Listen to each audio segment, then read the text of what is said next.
عائشہ رضی اللہ عنہا نے کہا، رمضان میں فجر کے وقت نبی کریم صلی اللہ علیہ وسلم احتلام سے نہیں بلکہ اپنی ازواج کے ساتھ صحبت کرنے کی وجہ سے غسل کرتے اور روزہ رکھتے تھے۔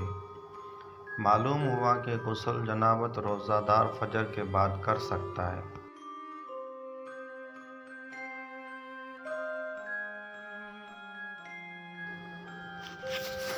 انہوں نے عائشہ رضی اللہ عنہا سے سنا، آپ نے کہا کہ ایک شخص رسول اللہ صلی اللہ علیہ وسلم کی خدمت میں حاضر ہوا اور عرض کی کہ میں دوزخ میں جل چکا۔ حضرت صلی اللہ علیہ وسلم نے دریافت فرمایا کہ کیا بات ہوئی؟ اس نے کہا کہ رمضان میں میں نے روزے کی حالت میں اپنی بیوی سے ہم بستری کر لی۔